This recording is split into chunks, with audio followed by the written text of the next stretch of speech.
Windows cmd command prompt open பண்ணிக்குவோம். அப்புறமா XAMPP எல்லாரும் ஃபர்ஸ்ட் XAMPP ஓபன் பண்ணுங்க. சில விஷயத்தை யாரும் செய்யறது இல்ல. என்ன சொல்லுங்க பார்க்கலாம். ஃபர்ஸ்ட் நீங்க ஸ்டார்ட் பண்ணும்போது என்ன செய்யணும்? XAMPP ஓபன்ல இருக்குதா பார்க்கணும், அபாக் சர்வர் ரன் ஆகுதான்றதை பார்க்கணும். இது வந்து ஃபர்ஸ்ட் ரிக்வயர்மெண்ட். 80,443 ரெண்டு போர்ட்டும் ஓபன்ல இருந்தாதான் நம்மளோட ஸ்கிரிப்ட் எல்லாம் சரியா ரன் ஆகும். இது ஒரு ரிக்வயர்மெண்ட். இன்னொன்னு என்ன தெரியுமா பண்றீங்க எல்லாரும்? இந்த மாதிரி சி யூசர் ஸ்கோப்பான்னு இருக்குல்ல, அதுல போய் எம்டின்னு ஒரு ஃபோல்டரை கிரியேட் பண்ணி அது உள்ளால நீங்க பாட்டுக்கு டைப் பண்ணுங்க. சிடி கொடுத்து டைப் பண்றீங்க. அந்த இடத்துல டைப் பண்ணா யாருக்கும் உபயோகம் இல்லை. அங்க போக கூடாது. ஃபர்ஸ்ட் நம்ம என்ன செய்யணும்? cd/XAMPP/htdocs அப்படின்றத கண்டிப்பா போடணும். மறந்துடுறீங்க. அந்த மாதிரி மறக்கிறதுனால நிறைய பேருக்கு பேஜ் நாட் ஃபவுண்ட் அந்த மாதிரி எல்லாம் எரர் வர்றதுக்கு காரணம் நீங்க முதல் கமாண்டையே விட்டுடுறீங்க. cd/XAMPP/htdocs கொடுக்காம நீங்க 100,000 வரி அடிச்சாலும் அது லோட் ஆகாது. நீங்க தப்பான அட்ரஸ்ல போயிட்டு உங்க வீட்டுக்கு தேவையான பொருள் எல்லாம் வாங்கி வச்சுட்டு வந்துட்டா யார் சாப்பிடுவாங்க? நீங்க சாப்பிட மாட்டீங்க. அதேதான் ஃபைல் நாட் ஃபவுண்ட்னு வருது இல்ல, நீங்க வாங்கி வச்ச சாமான்லாம் யார் வீட்லயோ சாப்பிட்டு இருக்காங்கன்னு அர்த்தம். அதனால நீங்க என்ன செய்யணும்? ஃபர்ஸ்ட் கொடுக்க வேண்டியது சிடி ஸ்பேஸ் அப்புறம் /XAMPP/htdocs இத கொடுக்கணும். இதுக்கப்புறம் நான் சிடி கோப்பா கொடுப்பேன், நீங்க உங்க பேர் கொடுப்பீங்க. சரியா? என்டர். இந்த இடத்துல போய் நீங்க டைப் பண்ணது மட்டும்தான் நமக்கு சரியான ரிசல்ட்டை கொடுக்கும். ஓகேவா? ரைட். இந்த மந்திரத்தை ஒழுங்கா போடுங்க. சரியா? நீங்க அது என்னது, சாமி கும்பிடுறதுக்கு முதல்ல ஏதாவது மந்திரத்தை தப்பா சொல்லிட்டு பேய் கிளம்பிடுது இல்ல பேய் படத்துல எல்லாம், அந்த மாதிரி நம்ம மந்திரத்தை முதல்லயே தப்பா போட்டோம்னா நம்மளுக்கு ரிசல்ட் வராது. பேஜ் நாட் ஃபவுண்ட்னு எரர் தான் வரும். சரியா? அப்போ வந்து கஷ்டப்படணும். எல்லாத்தையும் அதுவும் டைப் பண்ணி முடிச்சுட்டு ரெண்டாவது தடவை டைப் பண்ண வேண்டிய அவசியம் வந்தா ரொம்ப கஷ்டம். புரியுதா? நீங்க கொடுக்கறது எல்லாம் எங்கேயோ இருக்கும். அதனால இது முக்கியமா இந்த கமாண்ட் வந்து சாதாரணமா நினைச்சுக்காதீங்க. இது நீங்க கண்டிப்பா இந்த ரெண்டு கமாண்டையும் கொடுத்துட்டு தான் உங்களோட டைப்பிங் எதுவா இருந்தா ஸ்டார்ட் பண்ணணும். ஞாபகம் வச்சுக்கோங்க. சரியா? இப்போ நோட்பேட் add.html. ஓகேவா? இதுல எஸ் கொடுக்கிறேன். இங்க வழக்கம் போல HTML/HTML அப்படி வேணாம். நான் உங்களுக்கு நீங்க பண்ற மாதிரியே பண்றேன். ஹெட், அதுக்கப்புறம் டைட்டில் TITLE. இதுல நிறைய பேரு TITTLE TILLE அப்படி எல்லாம் போடுறீங்க, தப்பாயிடும். addition of numbers /title title/title. அதுக்கு அடுத்தது link rel equals style sheet. அப்புறம் ஒரு ஸ்பேஸ் விட்டுட்டு type equals text/css. அப்புறம் ஒரு ஸ்பேஸ் விட்டுட்டு href equals red.css. இது எதுக்குன்னா நம்ம டாக்குமெண்ட்டுக்கு ஒரு ஸ்டைல் நாம ஏற்கனவே நம்ம அந்த இதுல ரிட்ஜ் டிவிக்காக பண்ணோம் இல்லையா, நம்மளோட டிவி சேனலோட ஆடுக்காக அது நம்ம யூஸ் பண்ணி. இதோட /head தலைய முடிச்சிருக்கும். அடுத்து யாரு தலைக்கு அடுத்தது? எஸ், அது பாடி. அதுக்குள்ளால h1. அதுக்குள்ளால நான் என்ன பண்றேன்? addition of numbers /h1. சரியா? அதுக்கப்புறமா நான் என்ன பண்றேன்? இரு சென்டர். அப்புறமா ஒரு ஃபார்ம். சென்டருக்குள்ளால ஃபார்ம் நேம் ஈக்குவல்ஸ் ஆடர். கவனிப்பிள்ளைங்களா? இந்த இடத்துல நம்ம பண்றது புது டேக். எப்படி நம்ம காலையில ஒரு add FRMனு போட்டிருக்குதா, நம்ம ஸ்கிரிப்ட்ல போட்டிருக்கிற மாதிரியே உங்களை குழப்பாம போட்டுக்கணும். எந்த பேர் கொடுத்தாலும் வேலை செய்யும். இருந்தாலும் நம்ம எல்லா இடத்துலயும் வேற வேற இது கொடுக்க கூடாது. Add form, add FORM. நீங்க ஃபார்முக்கு பதிலா ஃப்ரம்னு அடிப்பீங்க, அது உங்களுக்கு வேலை செய்யாம போயிடும். நீங்க ஒரு எழுத்தை முன்ன பின்ன மாத்தினாலும் அதுக்கு தெரியாது. ஓகேவா? அதனால டைப் பண்ணும்போது கொஞ்சம் நிதானமா பண்ணுங்க. FORMன்றது நமக்கு அதிகம் நம்ம யூஸ் பண்ண மாட்டோம். ஆனா FROM ஃப்ரம்ன்றது தான் நிறைய போடுவோம். அதனால ஆட் ஃப்ரம்னு போட்டுருவீங்க. ஞாபகம் வச்சுக்கோங்க. அடுத்தது மெத்தட் ஈக்குவல்ஸ் எப்படி அனுப்பணும், அதாவது ஃபார்ம் இங்க போஸ்ட் கொடுத்திருக்காங்களா, ஆக்ஷன் ஈக்குவல்ஸ் ஹேஷ், இரு action equals hash method equals post. இந்த 3 வார்த்தைக்கு என்ன அர்த்தம், அதாவது நான் ஒரு ஃபார்ம் ரெடி பண்றேன். ஃபார்ம்னா என்ன சொல்லுங்க, நாம இப்போ ஒரு எங்கேயாச்சும் ஒரு இடத்துல அப்ளை பண்றோம், ஃபார்ம் ஃபில்அப் பண்ணி கொடுங்க அப்படின்னு கேட்பாங்க, name, father name, date of birth, அந்த மாதிரி டீடைல்ஸ் எல்லாம். ஓகேவா? அந்த மாதிரி HTML நம்ம ஒரு வேலை செய்ய போறோம்னா அது என்ன செய்யும், இந்த ஃபார்மை ஃபில்அப் பண்ணி கொடுங்க, நான் வேலையை செஞ்சு தரேன்னு கேட்கும். ஓகேவா? அப்ப நம்ம HTML வழியா எந்த இன்புட் தரணும்னாலும், எந்த இன்புட் அனுப்பணும்னாலும் அதுக்கு நம்ம என்ன பயன்படுத்தணும், ஃபார்ம் பயன்படுத்தணும். என்ன பயன்படுத்தணும், ஃபார்ம். இந்த ஃபார்முக்கு நம்ம 3 ப்ராப்பர்ட்டி டிஃபைன் பண்ணிடுறோம். முதல்ல அதுக்கு ஒரு பேர் வைக்கிறோம், நேம் ஈக்குவல்ஸ்னு சொல்லிட்டு ஒரு பேர், ஆட் ஃபார்ம்னு சொல்லிட்டு. அப்புறமா மெத்தட் ஈக்குவல்ஸ் என்ன சொல்றோம், போஸ்ட்.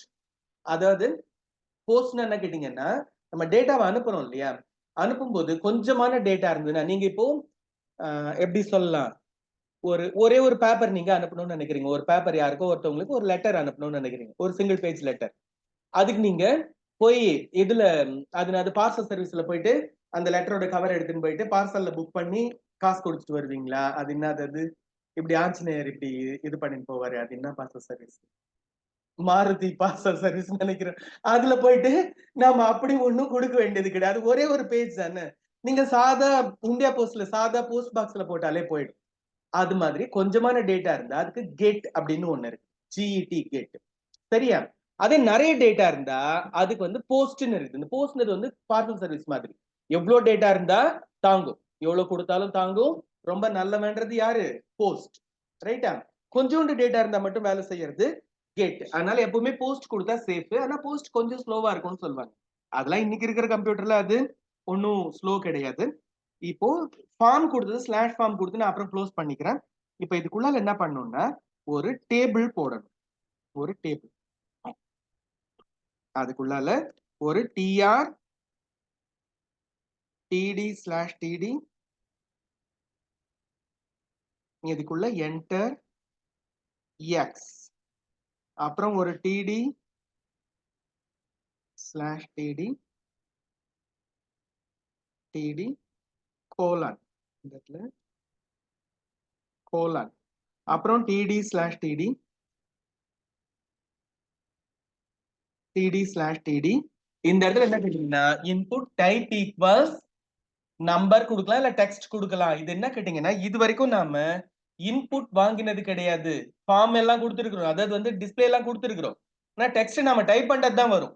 ஆனா யூசர் ஒரு நம்பரை ஃபீட் பண்றதுக்கான வாய்ப்பை இது வரைக்கும் நம்ம கொடுத்தது இல்லை. சரியா? இப்ப நாம அது செய்ய போறோம். Input type equals text. இந்த டைப்ன்ற வார்த்தை காலையில நம்ம பார்த்தோம், ஞாபகம் இருக்கா, லிங்க் ரெல்ல வருது, type equals text slash CSS வந்து இல்ல, இங்க டெக்ஸ்ட் மட்டும், type equals text, name equals X, name equals X. சரியா? ஓகே. இப்ப லாஸ்டா ஒரு ஸ்லாஷ் tr. சரியாமா?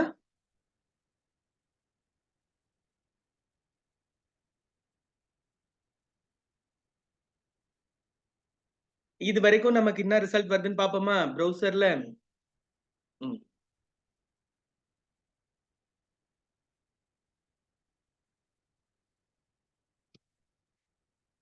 எழுதி எழுதி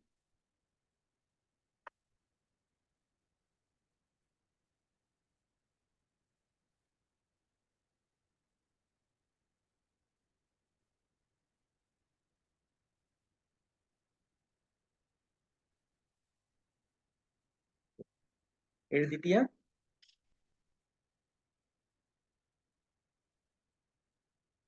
கவனிங்க. இப்போ இந்த பேஜ் லோட் பண்ணா நமக்கு என்ன வருதுன்னு ஒரு தடவை செக் பண்ணிடுவோமா, எதுக்கு என்ன நடக்குதுன்றது நம்ம புரிஞ்சுக்கலாம். 127.0.0.1/copa/add.html இதை கொடுத்தா இங்க பாருங்க, அடிஷன் ஆஃப் நம்பர்ஸ், இது நம்ம h1/h1ல கொடுத்தது, இது டைட்டில்ல கொடுத்தது. இங்க பாரு என்டர் எக்ஸ்ன்னு சொல்லிட்டு ஒரு டப்பா, இதுல நீங்க எது வேணும்னா என்டர் பண்ணலாம். இதுக்காக தான் அந்த டப்பாவை கொடுத்தோம் நாம, ஞாபகம் இருக்குதா, நம்ம இது கொடுத்தது. ஏமா நம்பர் எது வேணும்னா டைப் பண்ணா எடுத்துக்கும், ஆனா நம்பர் கொடுத்தாதான் ரிசல்ட் வரும். நீ எழுத்துலாம் கொடுத்தேன்னா எரர் வரும். புரியுதா? இப்போ நான் என்ன பண்றேன், இதே மாதிரி இன்னொரு டப்பா வேணும் y வாங்குறதுக்காக. அதனால நான் இதை காப்பி பண்றேன், கீழே வந்து பேஸ்ட் பண்றேன், பண்ணிட்டு இந்த இடத்துல நேம் ஈக்குவல்ஸ் y 2 மாத்துறேன். நேம் ஈக்குவல்ஸ் yன்னு மாத்துறேன். அதே மாதிரி என்டர் எக்ஸ்க்கு பதிலா என்டர் yன்னு மாத்துறேன். தெரியுதா? செகண்ட் ரோல மேல இருக்கிறத காப்பி பேஸ்ட் பண்ணிட்டு என்னென்ன மாத்துறேன், நேம் ஈக்குவல்ஸ் y ஃபர்ஸ்ட், அதுதான் முதல்ல மாத்தணும், இல்லைன்னா தப்பாயிடும். என்டர் எக்ஸ்க்கு பதிலா என்டர் y, 2 இடத்துல yன்னு மாத்துறேன். மாத்திட்டு இப்ப நான் ரெஃப்ரெஷ் கொடுக்கட்டுமா, ப்ரௌசர்ல என்ன நடக்குதுன்னு பாப்போமா? இரு, இப்போ பாரு, இன்னொரு ரோ என்டர் yன்னு சொல்லிட்டு ஒண்ணு வந்துடுது பாரு. ஒரு x ஒரு y. நான் என்ன பண்றேன், xல ஒரு 23, yல ஒரு 16. இப்ப நமக்கு 39ன்னு ரிசல்ட் வரணும். ஆனா ரிசல்ட்டை கால்குலேட் பண்றதுக்கு இன்னும் நம்ம வழி வைக்கல. அதுதான் இப்ப நம்ம அடுத்து பண்ண போறோம். சரியா? இப்ப எனக்கு டேபிள் இன்புட் வாங்கின டேபிளோட வேலை முடிஞ்சிடுது. Slash table முடிஞ்சிடுதா? அதுக்கு அடுத்தது input type equals button, value equals add,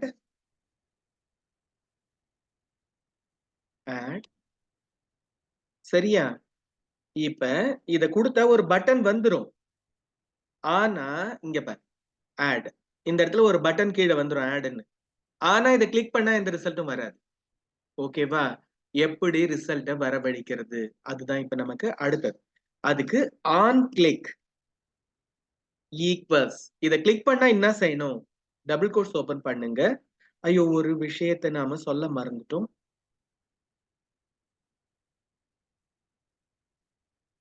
சரி, போனா போது நம்ம கீழே போட்டு z dot value, z dot value கொடுப்போமா? சரி கொடு, ஒண்ணும் தப்பு இல்லை. சரியா? ஈக்குவல்ஸ்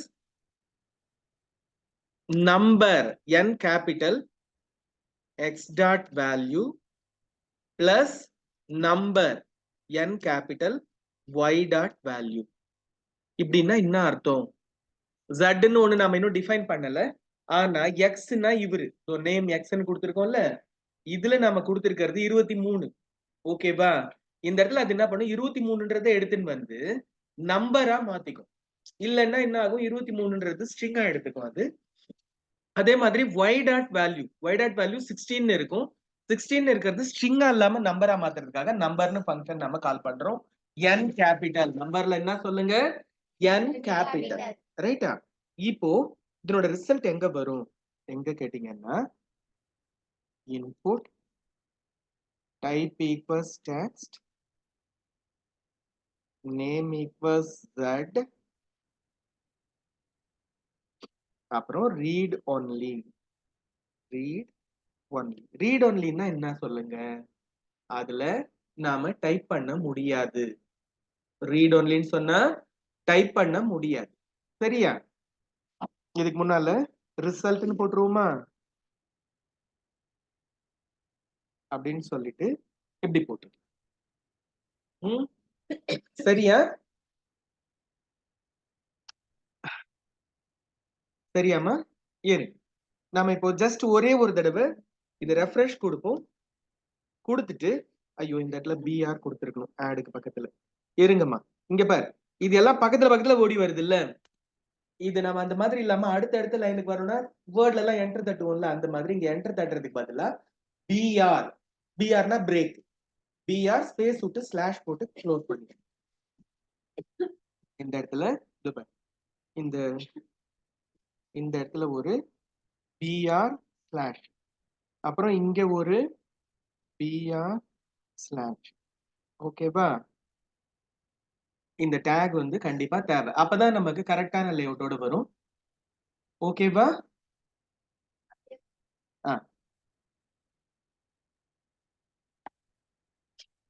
சரியாம்மா? இப்போ நாம ப்ரௌசருக்கு போவோம், ரெஃப்ரெஷ் கொடுப்போம். இப்போ ரிசல்ட்னு நிக்குது, ஆனா இன்னும் ரிசல்ட் வரல. ஓகேவா? எப்படி பண்றதுன்னா ஆட் கொடுங்க, கொடுத்தா 39 வருதா? எங்க இருந்து வருது சொல்லுங்க. ஆன் கிளிக்னு ஒரு ஃபங்க்ஷன் நம்ம டிஃபைன் பண்ணிருக்குமா, அது என்ன செய்யுதுன்னு திரும்ப ஒரு தடவை பாருங்க. அந்த ஒரு வரி கவிதை தான் இது. என்ன சொல்லுங்க? ஆன் கிளிக் ஈக்குவல்ஸ்னு சொல்லிட்டு z டாட் வேல்யூவை செட் பண்றோம். ஈக்குவல்ஸ்னு போட்டு எக்ஸ்ல என்ன இருக்கோ அது வாங்க, எக்ஸ் டாட் வேல்யூ வாங்க, நம்பரா மாத்து. y டாட் வேல்யூ, yல இருக்க வேல்யூ வாங்க, நம்பரா மாத்து. நம்பர் ஃபங்க்ஷனுக்குள்ள கொடுத்து நம்பரா மாத்து. ரெண்டையும் பிளஸ் பண்ணு. ரெண்டையும் பிளஸ் போட்டிருக்கிறோம், அதனால ஆட் பண்ணு. அப்போ 23 பிளஸ் 16 39. அதுதான் வந்து zல இப்ப வேல்யூவா செட் பண்ணிடுது. இங்க பாரு. ஐயோ என்னடா இந்த இடத்துல 39 வந்திருக்குதா? ஓகேவா?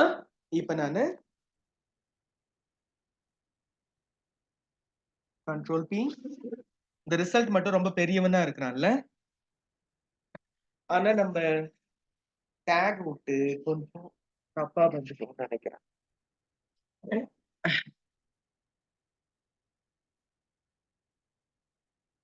இந்த ரிசல்ட் சின்னதாக்கிக்குவோமா? இங்க பாரு, ரிசல்ட்னு ஒண்ணு இருக்குது இல்ல, இந்த இடத்துல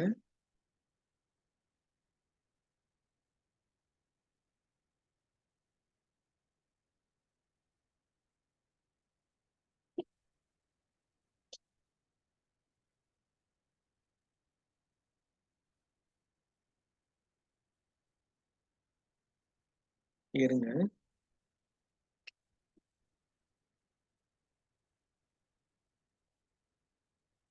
இரு நீங்க போட வேணாம், நம்ம ரெஃப்ரெஷ் கொடுத்து பார்த்துட்டு அப்புறமா போட்டுக்கலாம். நம்மள மதிக்க மாட்டேதேடா.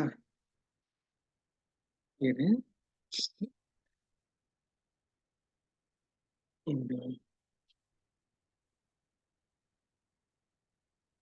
ஃபயர்பாக்ஸ்ல இந்த மாதிரி நம்ம ஸ்டைல்லாம் உடனே எடுத்துக்கல, ரிசல்ட் ஒழுங்கா வரலன்னா ஃபயர்பாக்ஸ்ல அந்த அட்ரஸை காப்பி பண்ணிட்டு க்ளோஸ் பண்ணி திரும்ப ஓபன் பண்ணி வாங்க.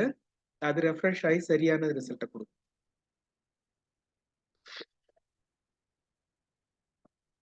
ஆமா இல்லப்பா, ஏன் உனக்கு வேணுமா?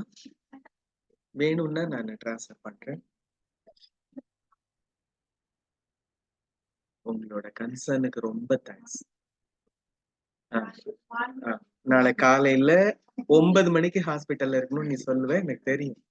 உங்களோட எந்த அளவுக்கு நீங்க சார் மேல கேர் எடுத்துக்கிறீங்கன்றது எனக்கு தெரியும்.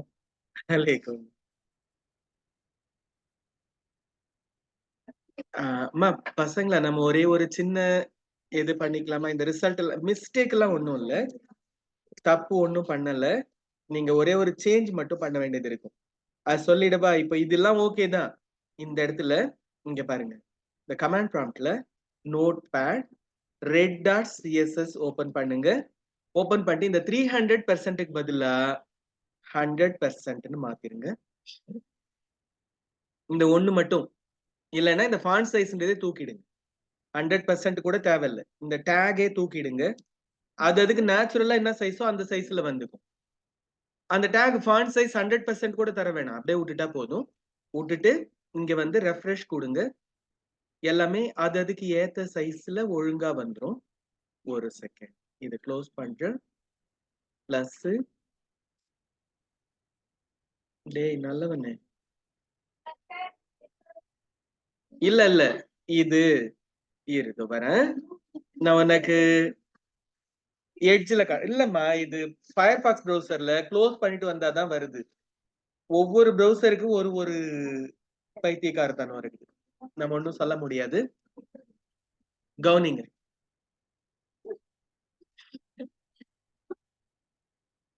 Control V enter. நடா வட வட வட வட வட வட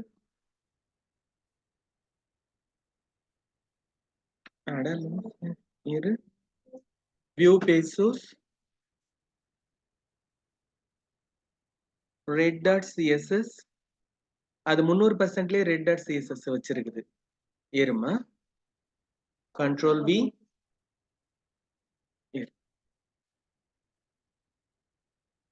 கடவுளே, இருமா.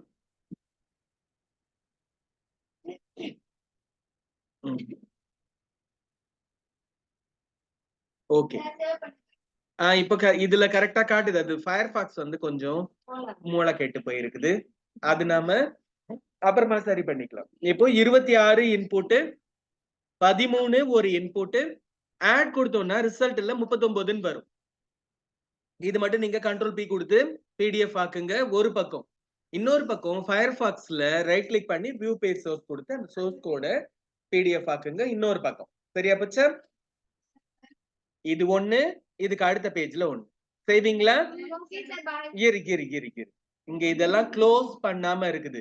இப்படியே பாதியில விட்டு ரிசல்ட் எடுக்க முடியாது. இங்க பாரு, இந்த இடத்துல ரிசல்ட் முடிஞ்சதும் ஸ்லாஷ் ஃபார்ம், அப்புறம் ஸ்லாஷ் சென்டர், அப்புறம் ஸ்லாஷ் பாடி, அப்புறம் ஸ்லாஷ் HTML. நம்ம எதுலாம் எந்த ஆர்டர்ல ஓபன் பண்ணணுமோ அதுக்கு ரிவர்ஸ் ஆர்டர்ல க்ளோஸ் பண்ணணும். இதுதான் ரியல். ஓகேவா? நம்ம ஃபார்ம் க்ளோஸ் பண்ணிட்டோம், சென்டர் க்ளோஸ் பண்ணிட்டோம், பாடி க்ளோஸ் பண்ணிட்டோம், HTML க்ளோஸ் பண்ணிட்டோம். டன். இவ்ளோதான். இதுல ரெட் டாட் சிஎஸ்எஸ்ல மட்டும் அந்த ஒரு வரியை தூக்கிடுங்க. இந்த மூணாவது வரி ஃபாண்ட் சைஸ் ஈக்குவல்ஸ் 300% இருக்கிறத ரிமூவ் பண்ணிடுங்க.